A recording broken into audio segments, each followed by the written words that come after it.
Dear people, St. Paul, when he writes to Timothy his last letter, தன்னுடைய கடைசி அந்த கடிதத்தை பவுல் தீமோத்தேயுக்கு எழுதும் பொழுது, what a confidence it was for St. Paul to write like this.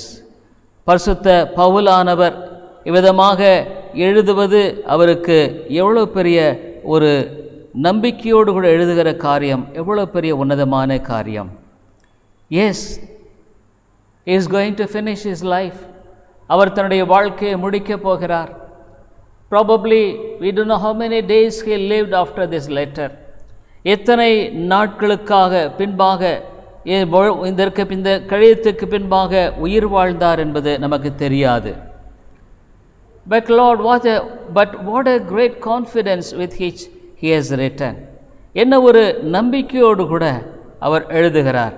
2 Timothy 4th chapter 8th verse, 2 தீமோத்தேயு 4வது அதிகாரம் 8வது வசனம், henceforth there is laid up for me a crown of righteousness, which the Lord the righteous judge shall give me at the day, and not to me only, but unto all them also that love his appearing.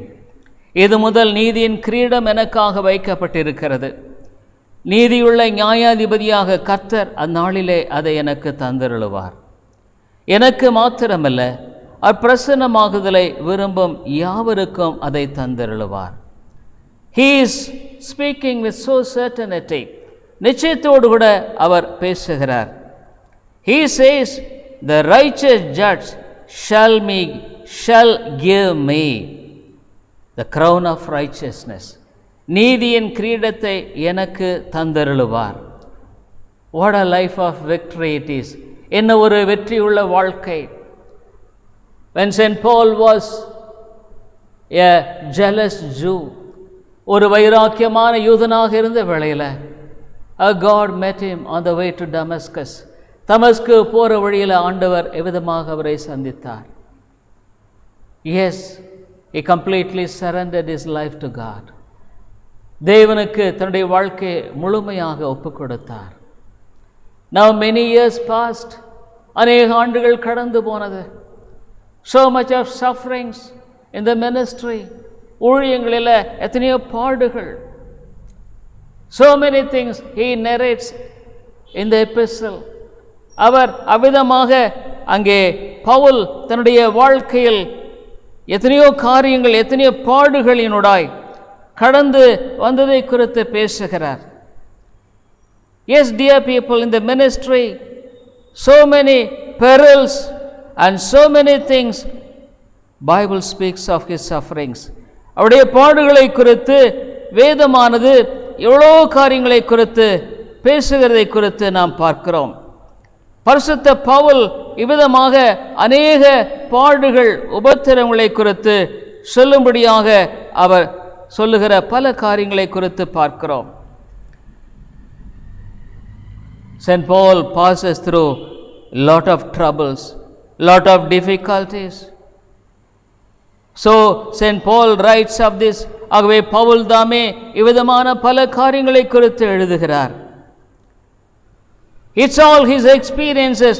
அவருடைய அனுபவங்களாக இவைகளை குறித்து நாம் பார்க்கிறோம்.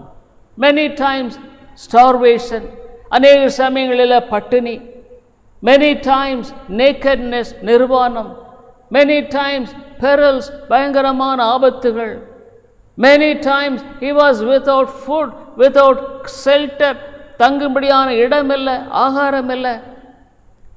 So many problems and difficulties. He narrates how difficulties in the sea.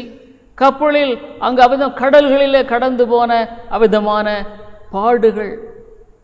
Many times robbers, திருடர்கள். But now he is going to conclude his life. இப்பொழுது அவருடைய வாழ்க்கையை அவிதமாக முடிக்கப் போகிறார். But he concludes it with such a confidence. ஒரு பெரிய நம்பிக்கையோடு கூட இந்த இடத்தில் அவர் இவ்விதமாக இந்த காரியத்தை கடந்து போகிறார். So when he writes, ஆகவே அவர் இவ்விதமாக எழுதும் பொழுது, இது முதல் நீதியின் கிரீடம் எனக்காக வைக்கப்பட்டிருக்கிறது. The crown of righteousness is waiting for me. Dear people, for a Christian, being saved is only through the Lord Jesus Christ. ரட்சிக்கப்படுவது என்பது ஆண்டவராகிய இயேசு கிறிஸ்துவின் மூலமாக கிடைக்கப்பெறுகிற ஒரு காரியம். Because of the work of the Lord Jesus Christ and the trust in his work. இயேசு கிறிஸ்து செய்து முடித்த கிரியின் மூலமாக, அவர் செய்து முடித்த பணியின் மூலமாக a person is saved. ஒரு மனிதன் ரட்சிக்கப்படுகிறான். But the rewards are on the works that he works. ஆனால் வெகுமதிகள் என்பது அவனுடைய வாழ்க்கையில் அவன் செய்கிற காரியங்களின் நிமித்தமாக தேவன் அவனுக்கு கொடுக்கிறார்.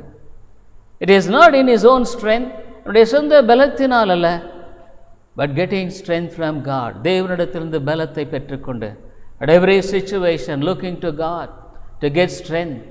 ஒவ்வொரு சூழ்நிலையிலும் பலத்தை பெற்றுக்கொள்ளும்படியாக தேவனை நோக்கி பார்த்து. So he concludes the crown of righteousness, நீதியின் கிரீடம். Dear people, the Bible speaks of 5 kinds of crowns. வேதாகமானது 5 விதமான கிரீடங்களை குறித்து பேசுகிறது. Yes, dear people, 5 விதமான கிரீடங்களை குறித்து அவர் சொல்லுகிறதை குறித்து நாம் வாசிக்கிறோம். Matthew 5:12, மத்தேயு 5வது அதிகாரம் 12வது வசனத்தில் இவ்விதமாய் ஆண்டவர் சொல்லுகிறதை குறித்து நாம் வாசிக்கிறோம்.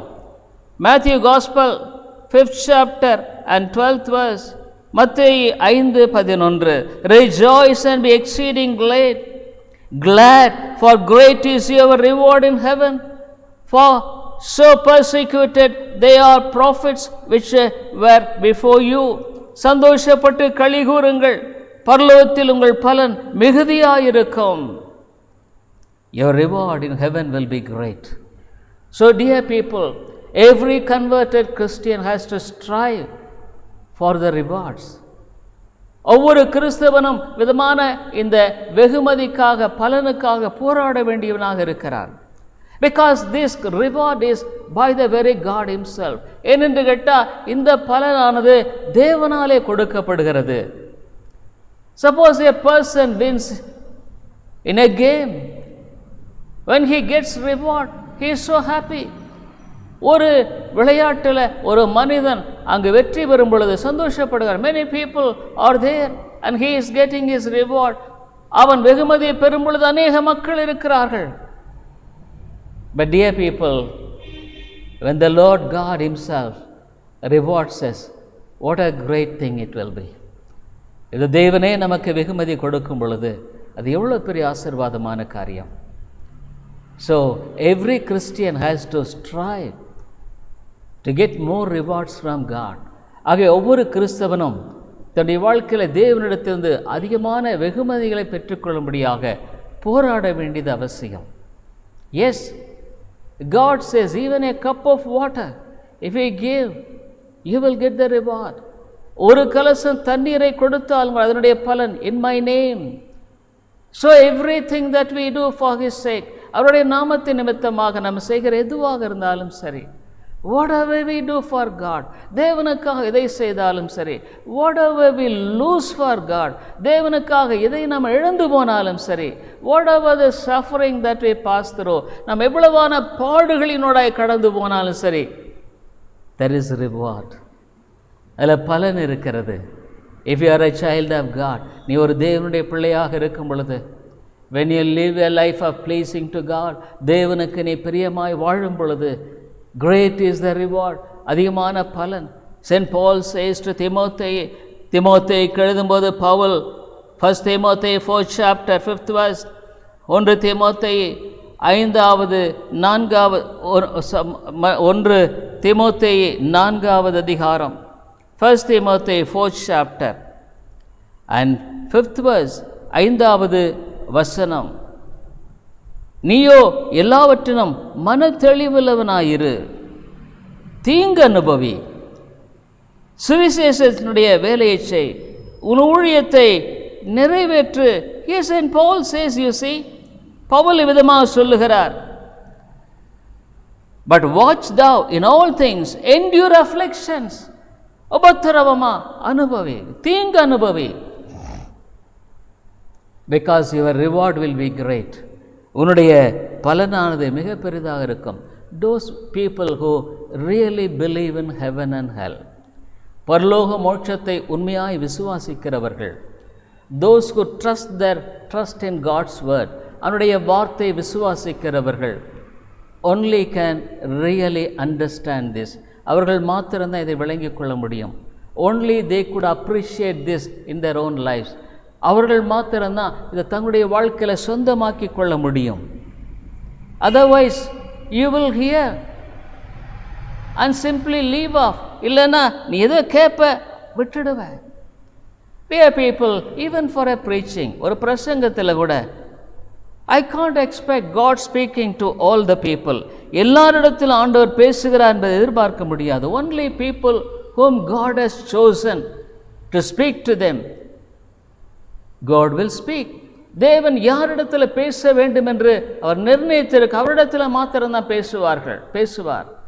Only it is to such people the preaching will have an impact on their lives. அவ்விதமான மக்களில் மாத்திரம்தான் அந்த பிரசங்கமானவர்களை பாதிக்கும். Other people they may hear, மற்றவர்கள் கேட்பாங்க. They may hear it regularly, ஒழுங்காக கூட கேட்பாங்க. But they will not be impacted.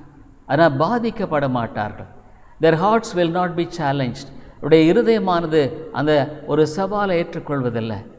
Their faith will not be connected with that. அதோடு கூட அவருடைய விசுவாசம் இணைக்கப்படுவதில்லை. So it's a routine for them to hear God's word.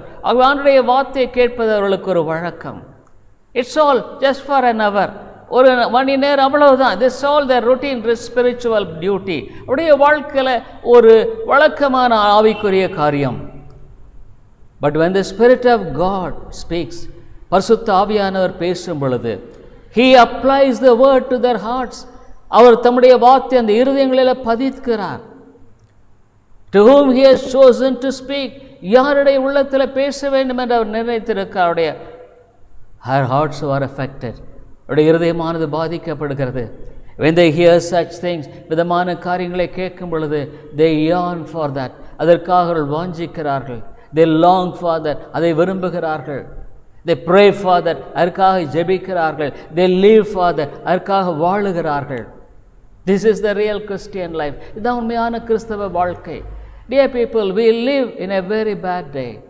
நாம் ஒரு பயங்கரமான காலத்தில் வாழ்ந்து கொண்டிருக்கிறோம். Only few people will be saved. The Bible is very clear. வேதம் தெளிவாய் சொல்லுகிற உண்மை என்னவென்றால் சிலர் மாத்திரம்தான் ரட்சிக்கப்படுவார்கள்.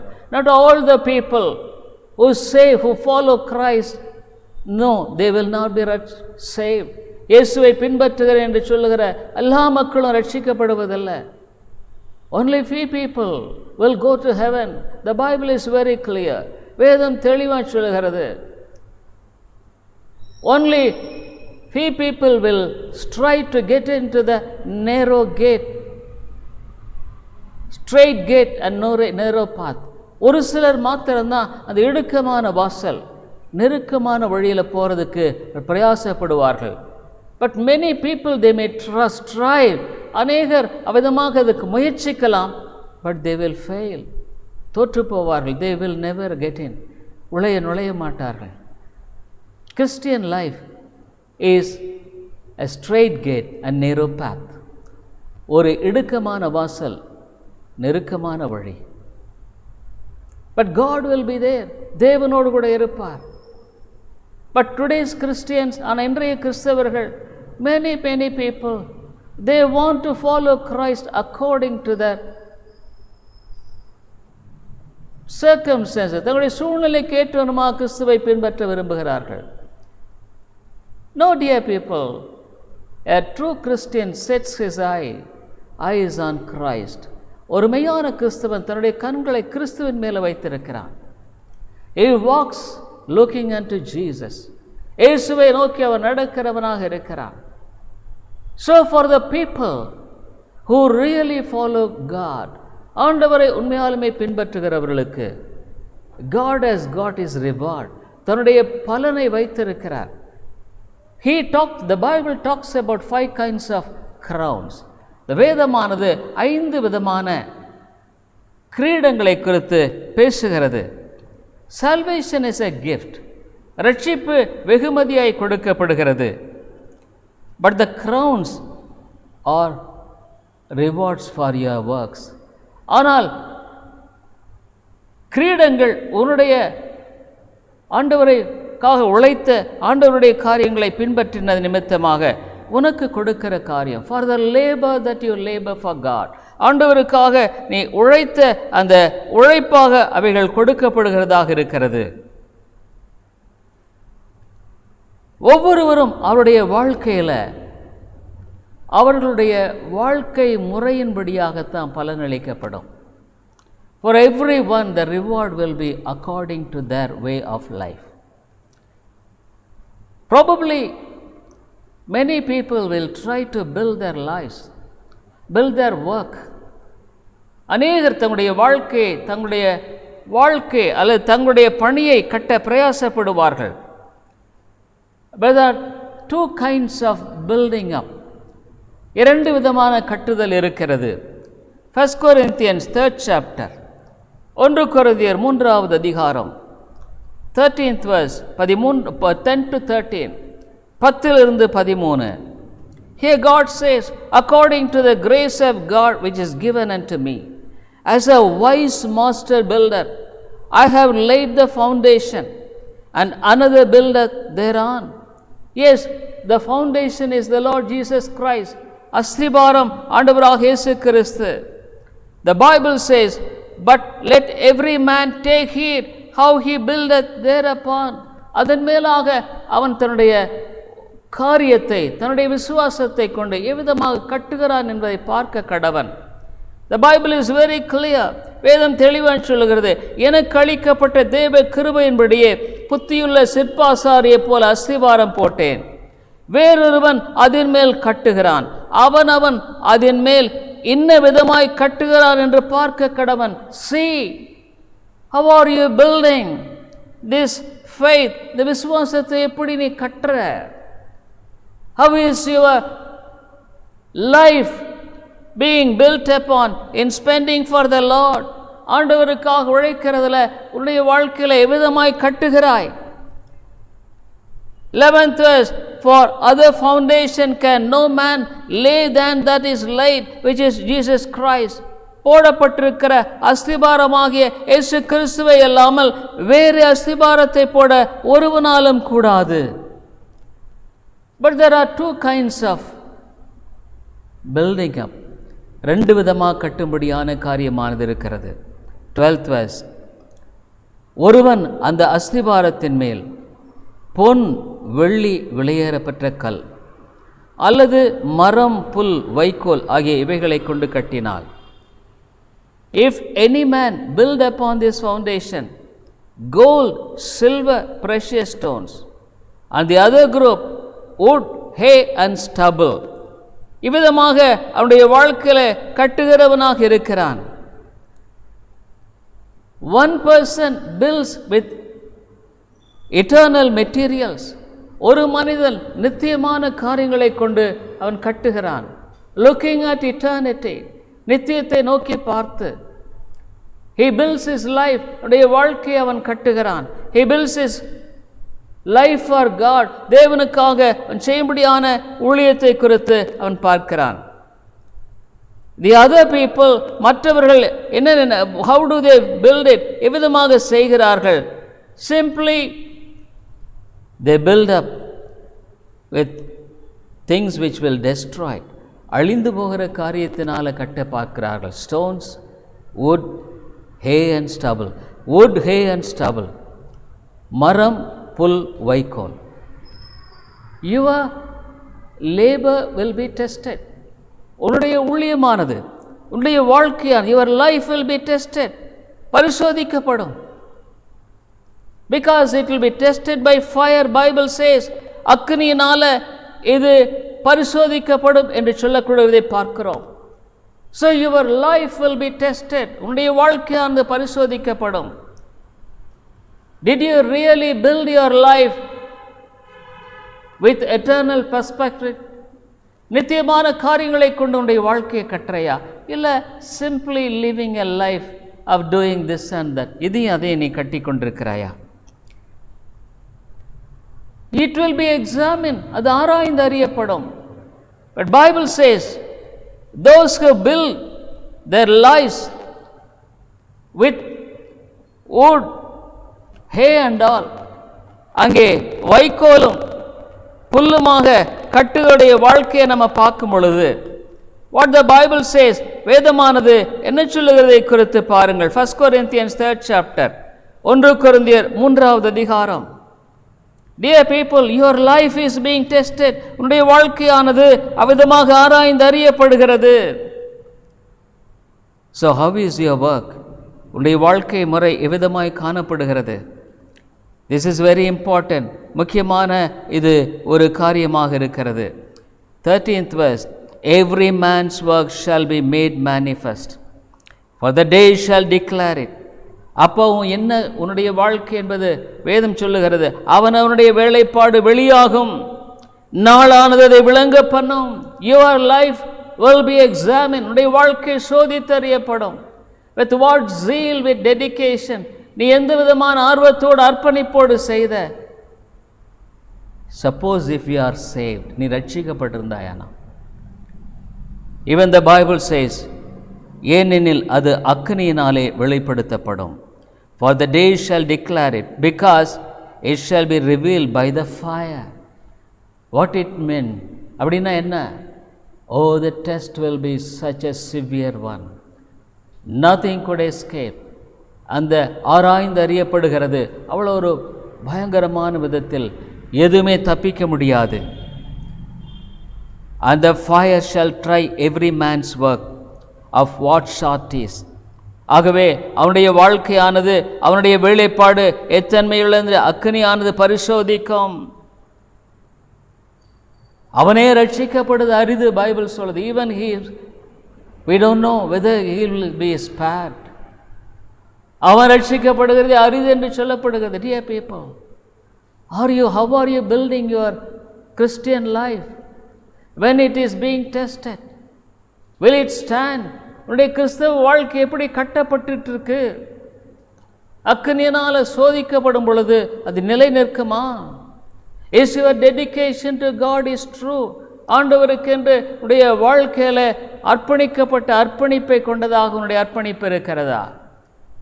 Are you willing to get into the narrow gate and straight path, straight gate and narrow path? இடுக்கமான வழி, நெருக்கமான வாசல் வழியாய் நீ பிரவேசித்து போய் கொண்டிருக்கிறாயா? Are you going through that path? Are you going or else in the broad path? அல்லது விசாலமான வழியில போயிட்டு இருக்கிறையா?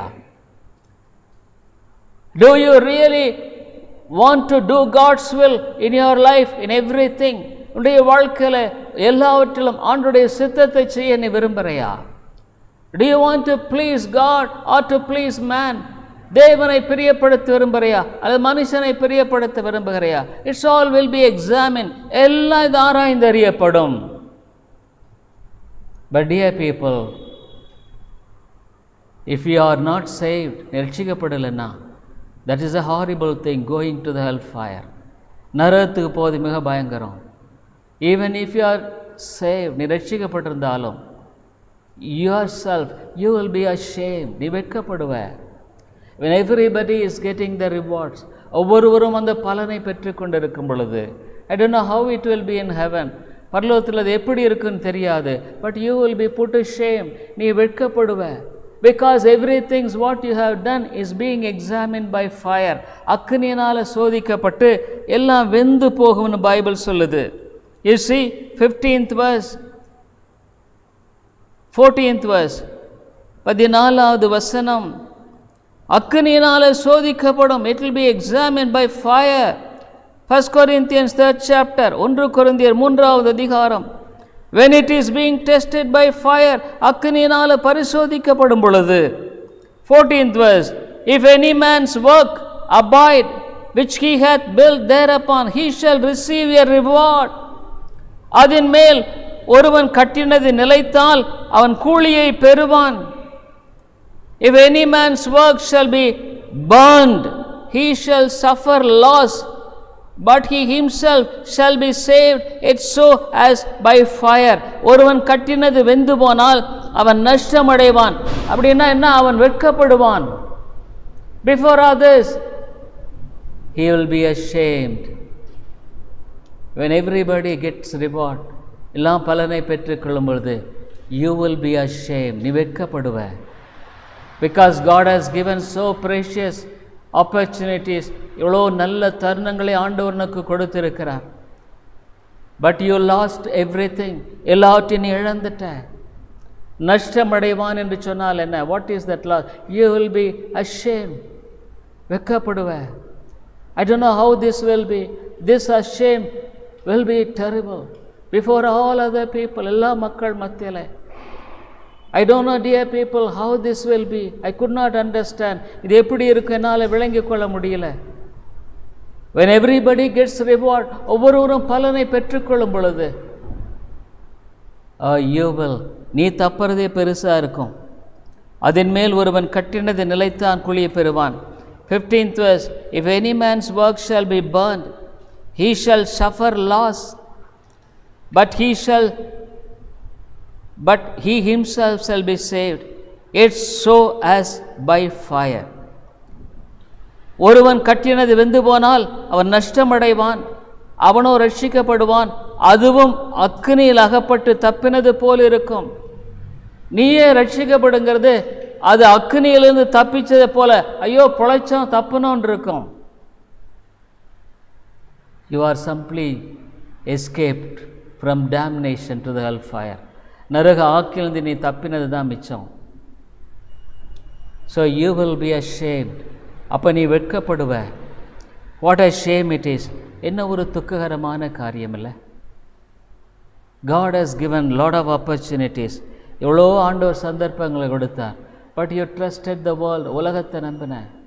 you trusted men, மனிதர்களை நம்பினாய். you trusted the wealth, பணத்தை நம்பினாய். you trusted your health, உன்னுடைய ஆரோக்கியத்தை நம்பினாய். dear people, what is the reward? அதற்குரிய பலன் என்ன? you will be put to shame. நீ வெட்கப்படுவ before other people. what a sad thing it is. என்ன ஒரு பரிதாபமான காரியம் இல்லை? so what are these 5 kinds of crowns? இந்த 5 விதமான வெகுமதிகள் என்ன என்பதை குறித்து நாம் பார்க்க விரும்புகிறேன். oh, the crowns which God himself will put on the heads. அவருடைய தலைமேலாக ஆண்டவரே இந்த வெகுமதியை வைப்பார். what a joy it will be. என்ன ஒரு சந்தோஷமான ஒரு வேளை. the first thing is the crown of life. முதலாவது ஜீவ கிரீடம். ஜீவ கிரீடம். அம்மையானே, இந்த வெகுமதி குறித்து நாம் பார்க்கிறோம். யாக்கோபு 1வது அதிகாரம் 12வது வசனத்தில், James 1st chapter 12th verse, here the Bible says, வேதமானது சொல்லுகிறதை குறித்து நாம் பார்க்கிறோம். blessed is the man that endureth temptation, for when he is tried, he shall receive the crown of life, which the Lord hath promised to them that love him. சோதனை சகிக்கிற மனுஷன் பாக்கியவான், அவன் உத்தமன் என்று விளங்கினவென்று கர்த்தர் தம்மிடத்தில் அன்பு கூறுகளுக்கு வாக்குத்தத்தம் பண்ணின ஜீவ கிரீடத்தை பெறுவான். crown of life. life is so much of temptations, has got so much of trials. வாழ்க்கையில் பல சோதனைகள் நெருக்கங்கள் இருக்கிறது. அவன் உத்தமன் என்று விளங்கினவென்று, he is not yielded to the temptation or trials. சோதனைகளில் நெருக்கங்களில் அவன் விழுந்து போகிறதில்லை. அவனுடைய வாழ்க்கையில் ஜீவ கிரீடத்தை பெறுவான். he will get the crown of life. dear people, God is looking at you at every minute. understand, every second. ஆண்டவர் உன்னை ஒவ்வொரு சன நேரமும் பார்த்துட்டு தான் இருக்கிறார். he analyze your thoughts. உன்னுடைய எண்ணங்களை அவர் ஆராய்ந்தறிகிறார். வேதம் சில தூரத்தில் நம்முடைய சிந்தனைகளை அறிந்து கொள்ளும். I will know their thoughts from far off. Bible never tells lie. வேதம் பொய் சொல்றதில்ல. never. when you pass through trials, சோதனையோட கடந்து போவது வேதம் சொல்லுது, rejoice, சந்தோஷப்படு. seek God's help. தேவனுடைய உதவியை தேடு. stand for the Lord. தேவனுக்காக நீ நில்லு. You will get the crown of righteousness. நீதியின் கிரீடத்தை நீ பெறுவாய். உத்தமன் என்று விளங்கின பின்பு, oh dear people, don't be discouraged when you face temptations. சோதனைகளை சந்திக்கும் பொழுது நீ தளர்ந்து போகாத. All things work together for good to them that love God. தேவனை நேசிக்கிறவர்களுக்கு சகலமும் நன்மைக்கு ஏதுவாக நடக்கிறது. ஆகவே தேவன் அவிதமாக சொல்லுகிறதை குறித்து பார்க்கிறோம். இன்னொரு இடத்துல கூட ஆண்டவர் சொல்றார், ரெவலேஷன், வெளிப்படுத்தின விசேஷம் 2வது அதிகாரத்தில், here he tells to the church, இந்த சபையை பார்த்து ஆண்டவர் சொல்றார், revelation 2nd chapter 10th verse, வெளிப்படுத்தின விசேஷம் 2வது அதிகாரம் 10வது வசனம், fear none of these things which thou shalt suffer. Behold, the devil shall cast some of you into prison, that ye may be tried, and ye shall have tribulation 10 days. Be thou faithful unto death, and I will give thee a crown of life. நீ படப்போகிற பாடுகளை குறித்து எவ்வளவும் பயப்படாதே. இதோ நீங்கள் சோதிக்கப்படும் பொருட்டாக பிசாசானவன் உங்களில் சிலரை காவலில் போடுவான். 10 நாள் உபத்திரப்படுவீர்கள். ஆகிலும் மரணபந்திய உண்மையாயிரு, அப்போது ஜீவ கிரீடத்தை உனக்கு தருவேன். When I was studying in the college, கல்லூரியில் படிக்கும் பொழுது, so much of trials and difficulties, அநேக போராட்டங்கள், சோதனைகள், temptations on all sides, எல்லா விதங்களிலும் சோதனைகள். Even my parents, they said, I can't help you. உனக்கு உதவி செய்ய முடியாது சொல்லிட்டாங்க என்னுடைய பெற்றோர்கள். Dear people, I prayed to the Lord and God spoke to me through this word. அவரிடத்தில் ஜெபித்த பொழுது கர்த்தர் இந்த வசனத்தின் மூலமாக என்னோடு கூட பேசினார். As a young man, as a student, when I was facing trials and temptations, I prayed to the Lord and He spoke to me, fear not. The same verse I could remember now. எப்பொழுது நான் நினைக்கிறேன், so many years back, அநேக ஆண்டுகளுக்கு முன்பாக, God spoke to me. You have to suffer 10 days. As a period of time is appointed for your suffering. உன்னுடைய பாடுகளுக்கு ஒரு குறிப்பிட்ட காலம் நியமிக்கப்பட்டிருக்கிறது. God says, உண்மையுள்ளவனாயிரு, be faithful. அப்பொழுது ஜீவ கிரீடத்தை உனக்கு தருவேன். I will give you the crown of righteousness. Yes, dear people, the Lord helped me to pass through those days. அந்த நாட்களை கடந்து போக கர்த்தர் எனக்கு உதவி செய்தார். I could remember even now when I was in the room how God spoke to me. நான் அறையில் இருந்தபொழுது கர்த்தர் எப்படி என்னோடு கூட பேசினார். God is a faithful God. தேவன் உண்மையுள்ளவர். Be thou faithful. உண்மையுள்ளவனாயிரு. Be thou faithful. உண்மையில் I will give you the crown of life. ஜீவ கிரீடத்தை உனக்கு தருவேன் என்று ஆண்டவர் சொல்லுகிறார். Oh dear people, I am sure the Lord will reward with the crown of life in my life. என்னுடைய வாழ்க்கையில் தேவன் விதமாக இந்த ஜீவ கிரீடத்தை கொடுப்பார் என்று நான் விசுவாசிக்கிறேன். So many trials, so many temptations, எத்தனையோ சோதனைகள், எத்தனையோ போராட்டங்கள். But God helped me. தேவன் எனக்கு உதவி செய்திருக்கிறார். The second crown, இரண்டாவது கிரீடம் என்ன? 1 Corinthians 9th chapter, 1 கொரிந்தியர் 9வது அதிகாரம் 24 to 27, 24 27. Keep ye not that they which run a race run all, but one receiveth the prize. So run that he may obtain. பந்தய சாலையில் ஓடுகள் எல்லாரும் ஓடுவார்கள், ஆகிலும் ஒருவனை பந்தயத்தை பெறுவான் என்று அறியீர்களா? நீங்கள் பெற்றுக்கொள்ளத்தக்கதாக ஓடுங்கள். Run ye that may obtain. 25th, and every man that striveth for the mastery is temperate in all things. Now they do it to obtain a corruptible crown, but we an incorruptible crown. பந்தயத்திற்கு போராடுகிற யாவரும் எல்லாவற்றிலும் இச்சையடக்கமாய் இருப்பார்கள். அவர்கள் அழிவுள்ள கிரீடத்தை பெறும்படி அப்படி செய்வார்கள். நாமோ அழிவில்லாத கிரீடத்தை பெறும்படி அப்படி செய்கிறோம். இன்கரப்டிபிள் கிரவுன், அழிவில்லாத கிரீடம். Oh dear people, அழிவில்லாத கிரீடம், it will never be spoiled. Are you running the race, spiritual race, to get the crown?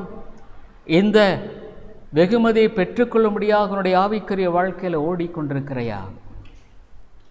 There will be a lot of temptations, பல சோதனைகள், பல நெருக்கங்கள். But when you run the race, Christian life is a race. கிறிஸ்தவ வாழ்க்கை ஒரு ஓட்டம்.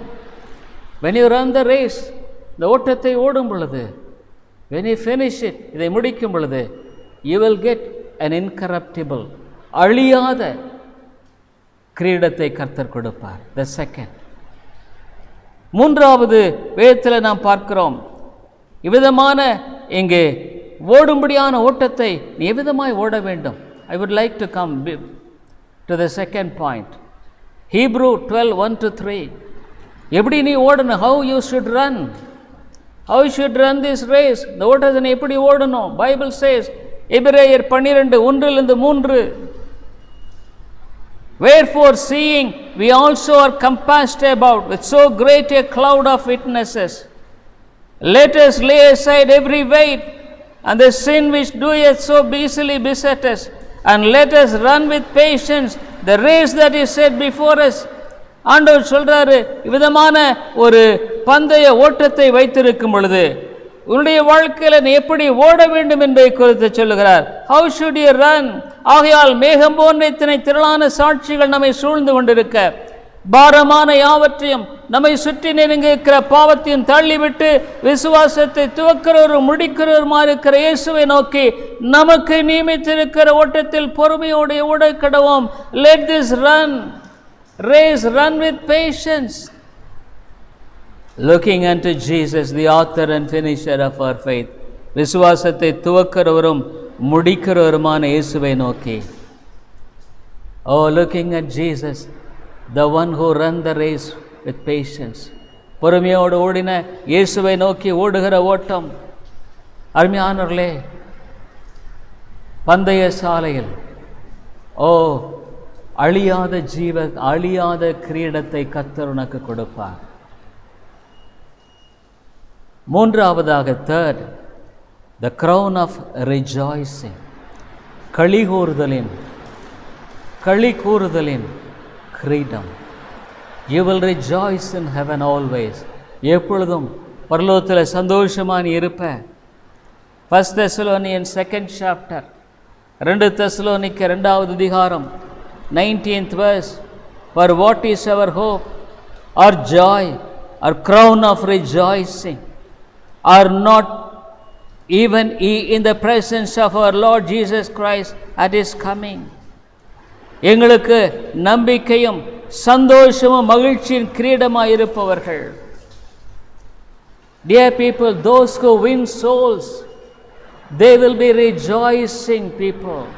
ஆத்துமக்களை ஆதாயம் பண்ணுகிறவர்கள் சந்தோஷமுள்ளவர்களாய் காணப்படுவார்கள். Soul winners crown we can call it. இது ஆத்தும ஆதாயம் செய்கிறவருடைய கிரீடம்.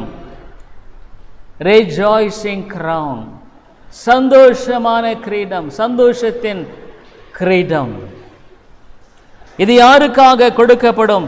ஆத்துமக்களை ஆதாயம் பண்ணுவர்களுக்காக கொடுக்கப்படும். அதான் அவர் சொல்றாரு, யார் நீங்கள் எங்களுடைய இவ்விதமாக அவருடைய சன்னிதானத்தில் நீங்கள் அல்லவா அப்படி இருப்பீர்கள். 20வது வசனத்தில், for ye are our glory and joy, நீங்களே எங்களுக்கு மகிமையும் சந்தோஷமாய் இருப்பீர்கள். The greatest work in the world is the privileged ministry is winning souls for Jesus.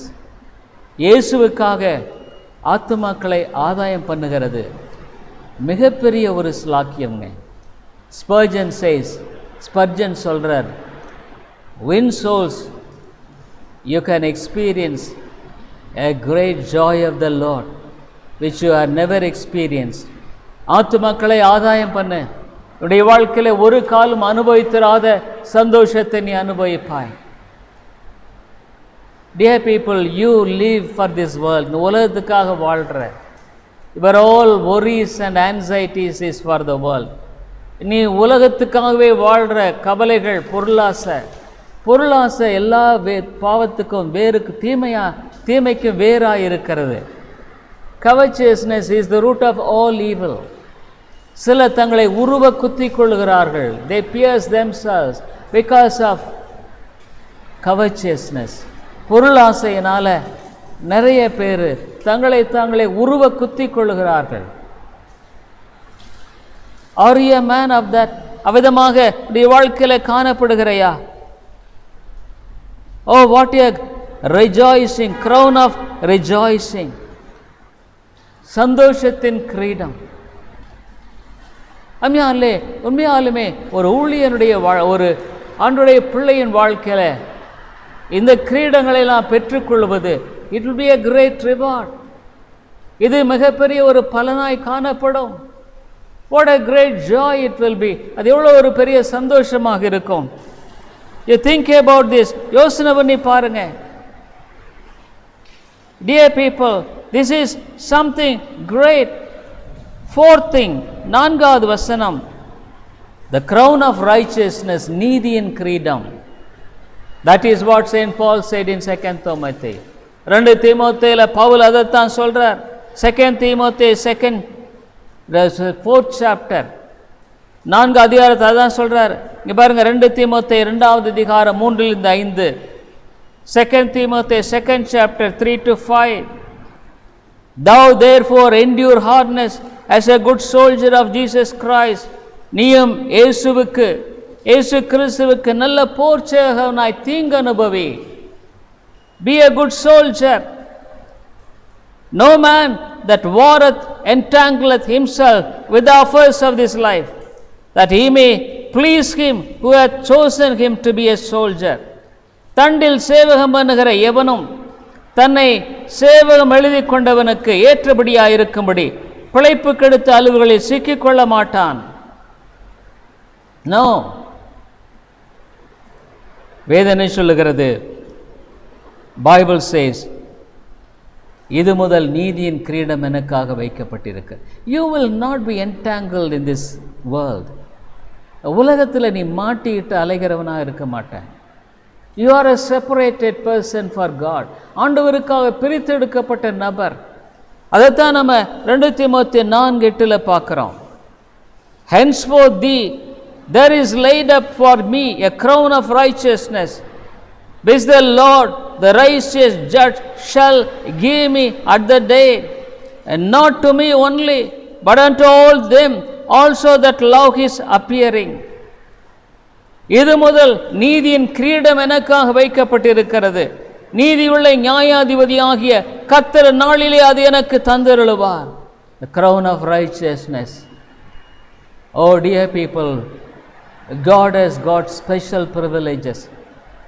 ஸ்லாக்கியங்களை கொண்டிருக்கிறார். What a great God he is. என்ன ஒரு உன்னதமான தேவன். The last crown is for the people whom were called to serve God. கடைசி அந்த கிரீடம் அவருடைய ஊழியத்தை செய்யும்படியாக அழைக்கப்பட்டவர்கள். Every believer is a servant of God. ஒவ்வொரு விசுவாசியும் கர்த்தருடைய ஊழியக்காரன் தான். priesthood of all believers, எல்லாருமே ஆசாரியராக நியமிக்கப்பட்டவர்கள். But there are certain people who are called in this world to do his ministry, to be a pastor. சிலர் இந்த உலகத்தில் அவருடைய ஊழியத்தை செய்யும்படியாக, ஒரு போதகனாக, ஒரு சபையை வழிநடத்தும்படியாக God has chosen as a missionary, ஒரு மிஷனரியாக God has chosen them. தேவன் அவர்களை தெரிந்து கொண்டிருக்கிறார். They have a special reward. அவர்களுக்கு விசேஷித்த வெகுமதியை தேவன் வைத்திருக்கிறார். So if you are called for ministry as a pastor, as a missionary, ஒரு போதகனாக ஒரு மிஷனரியாக நீ அழைக்கப்பட்டிருப்பாயானால், yes, for the Levi tribe, among the 12 tribes, they were not given any property to own. 12 கோத்திரத்து இஸ்ரவேல் மக்களில லேவியர்கள் எந்த விதமான சொத்துக்களை சுதந்தரிக்க அவர்களுக்கு அனுமதி இல்லை. They were not given great privileges in this world, of this world. இந்த உலகத்தினுடைய காரியங்கள் அவர்களுக்கு அதிகமாய் கொடுக்கப்படவில்லை. Because they have to concentrate in the work of the temple. ஆலயத்தினுடைய பணியில் அவர்கள் முழுமையாக ஈடுபட வேண்டியது அவசியம். So the Levi tribe, they were special people called by God. தேவனால அவிதமாக அவர்கள் அழைக்கப்பட்டவர்கள். But their reward in heaven will be great. அவர்களுடைய பரலோகத்தில் அவர்களுக்கென்று பலன் அதிகமாய் கொடுக்கப்படும். Yes, many people who are called for ministry, they don't have the great luxury people own. இந்த உலகத்தில் பல மக்கள் கொண்டிருக்கிற பலவிதமான சௌகரியங்களை ஒரு ஊழியக்காரன் அவர் குடும்பமாக கொண்டிருக்க முடியும் என்று சொல்ல முடியாது. He has to forgo many privileges of this world. இந்த உலகத்தினுடைய அநேக ஸ்லாக்கியங்களை அவன் இழக்க வேண்டியதாக இருக்கும். Yes, when I finished my medical course, என்னுடைய மருத்துவ படிப்பை முடித்த பொழுது, I prayed to the Lord. ஆண்டவரிடத்தில் நான் ஜெபித்தேன். Lord, what do you want me to do? Whether go to the government service or to come to the ministry. அரசாங்க வேலைக்கு போறதா அல்லது ஊழியத்துக்கு வருவதா? If I would have gone to the government service, அரசாங்க வேலைக்கு போயிருந்திருப்பேன். ஆனால் I would have earned crores and crores of rupees. கோடிக்கணக்கான பணங்களை சம்பாதித்திருப்பேன். Probably I would have owned so many properties. அநேக சொத்துக்களை சம்பாதித்திருக்கலாம். But when God called me, follow me, என்னை நீ பின்பற்று என்று அழைத்தார். Yes, God very clearly called me. ஆண்டவர் என்ன வெகு தெளிவாக ஊழியத்துக்கு என்று அழைத்தார். Dear people, it was a sacrifice on my part. என்னுடைய பகுதியில் அது ஒரு தியாகம் செய்ய வேண்டிய காரியமாகவே இருந்தது. Yes, when God called me, தேவன் என்னை அழைத்த பொழுது, I said, oh yes Lord, ஆண்டவரே நான் உமக்கென்று ஒப்புக் கொடுக்கிறேன். ஐசாயா 61, ஏசாயன் புத்தகம் 61வது அதிகாரம். I could remember still how I knelt down and prayed to the Lord because I was about to finish my house agency.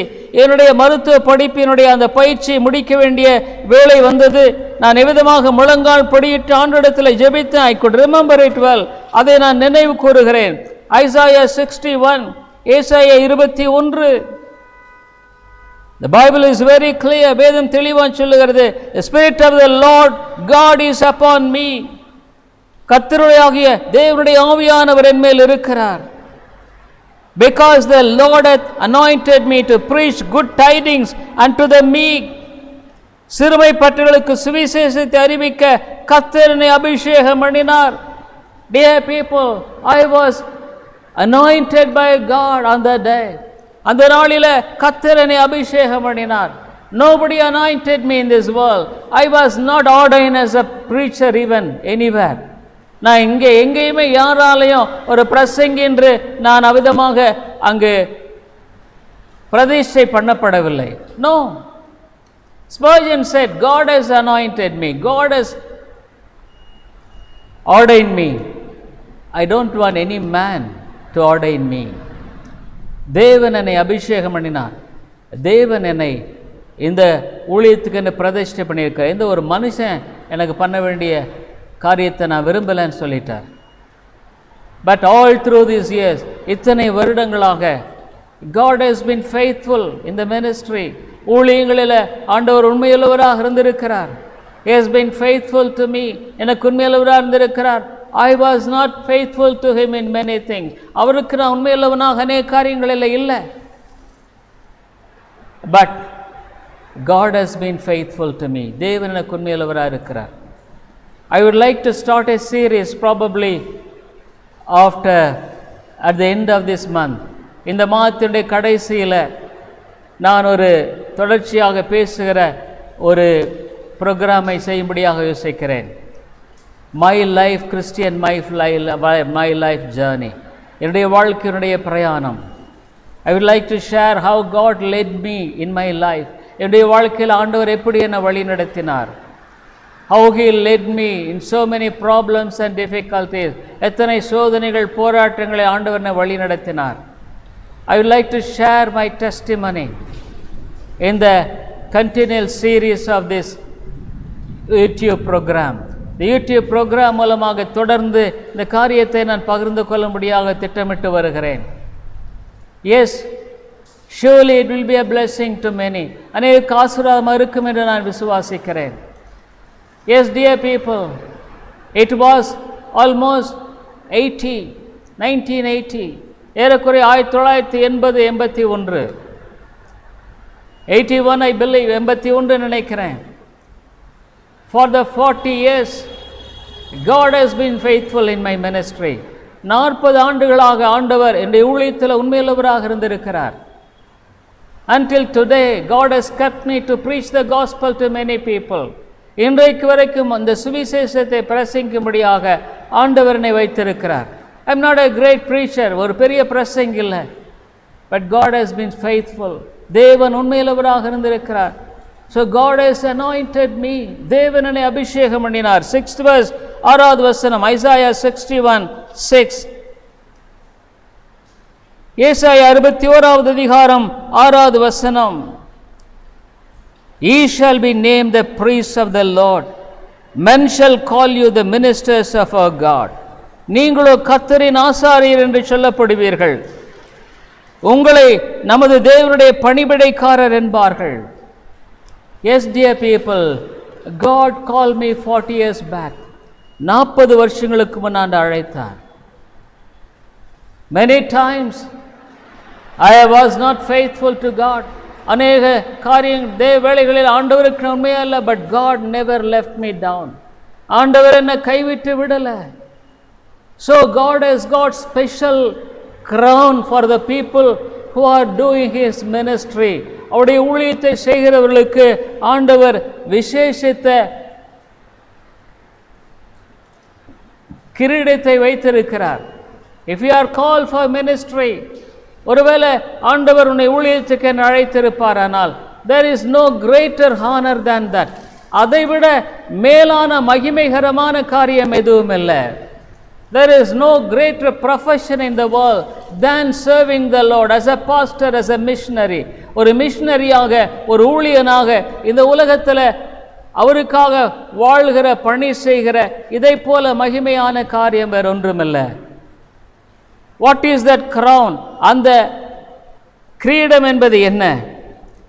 The crown of glory, மகிமையின் கிரீடம். 1 Peter 5:1-4. 1 பேதுரு 5வது அதிகாரம் 1-4 வசனங்கள். 1 Peter 5th chapter, 1 பேதுரு 5வது அதிகாரம் 1-4 வசனங்களில் how he is speaking, பேசுகிறார். The elders which are among you I exhort, whom also all an elder and witness of the sufferings of Christ, and also a partaker of the glory that shall be revealed. உங்களில் மூப்பருக்கு உடன் மூப்பனும் கிறிஸ்துவின் பாடுகளுக்கு சாட்சியும் இனி வெளிப்படும் மகிமைக்கு பங்காளியுமா இருக்கிற புத்தி சொல்லுகிறது என்னவெனில், feed the flock of God which is among you, taking oversight thereof, not by constraint but willingly, not for filthy lucre but of a ready mind. உங்களிடத்தில் உள்ள தேவனுடைய மந்தையை நீங்கள் மேய்த்து கட்டாயமாக அல்ல, மனப்பூர்வமாயும் அவலட்சணமான ஆதாயத்திற்காக அல்ல, உற்சாக மனதோடும், neither as being lords over God's heritage but being ensamples to the flock. சுதந்திரத்தை இருமாப்பாய் ஆளுகிறவர்களாக அல்ல, மந்தைக்கு மாதிரிகளாம் கண்காணிப்பு செய்யுங்கள். 4th verse, and when the chief shepherd shall appear, he shall receive a crown of glory that fadeth not away. அப்படி செய்தால் பிரதான மேய்ப்பர் வெளிப்படும் போது மகிமையுள்ள வாடாத கிரீடத்தை பெறுவீர்கள்.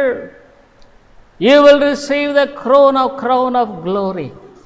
It is for especially for the people who are called for his ministry. அவருடைய ஊழியத்துக்காக அழைத்தவர்களுக்காக தேவன் கொடுக்கிற வெகுமதி. Oh, it's a glorious crown. அது ஒரு மகிமைகரமான கிரீடம். Dear people, no, don't labor for the world. உலகத்துக்காக நீ வாழாத, உழைக்காத. வேதம் சொல்லுது, போதும் என்ற மனதுடனே கூடிய தெய்வ பக்தி. Godliness with company. We didn't bring anything in the world. இந்த உலகத்தை எதுவும் கொண்டு வரல. We are not going to take anything from the world. இந்த உலகத்திலிருந்து நம்ம எதையுமே கொண்டு போக போகிறதில்ல. But one thing will stand. Things for eternity. நித்தியமான காரியங்களுக்காக மாத்திரமே அவைகள் தாமே நிற்கும் என்பதை குறித்து அறிந்து கொள். உன்னுடைய வாழ்க்கையில் அவ்விதமாக நீ வாழும்படியாக அழைக்கப்பட்டிருக்கிறாய். You are called for that purpose. Dear people, are you saved? நீ ரட்சிக்கப்பட்டிருக்கியா? How are you building? எப்படி கட்டிட்டு இருக்கிற? Hay, wood, ஏதோ சும்மா கல்லும் மண்ணத்தில் ஸ்டோன்ஸ் அண்ட் அல்லது பொன், வெள்ளி, விலையேறப்பட்ட கல். Think of your life. உன்னுடைய வாழ்க்கையை யோசிச்சு பார். லெட்ஸ் ப்ரே, ஜெபிப்போம். Father, there will be crowns in eternity. ஆண்டவரே, மகிமையில் விதமான கிரீடங்கள் உண்டு. But Lord, people who are just living for the world, இந்த உலகத்துக்காக மாத்திரமே வாழுகிற மக்கள், they will be ashamed when everybody is receiving the crown. ஒவ்வொருவரும் ஆண்டவரே அந்த வெகுமதியை பெற்றுக்கொள்ளும் பொழுது, what a shame it will be. அது என்ன ஒரு வெட்ககரமான நிலை. Oh Lord, help us to understand this. ஆண்டவரே, இதை எங்களை விளங்கிக் கொள்ள உதவி செய்தருளும். இயேசுவின் நாமத்தில் ஜெபிக்கிறோம் நல்ல பிதாவே. Amen. I hope the Lord is blessing you through this preaching of God's word, and we are glad to inform you that you could contact me over my mobile phone and WhatsApp number 98427-67184 and my email ID davidilongo100@gmail.com.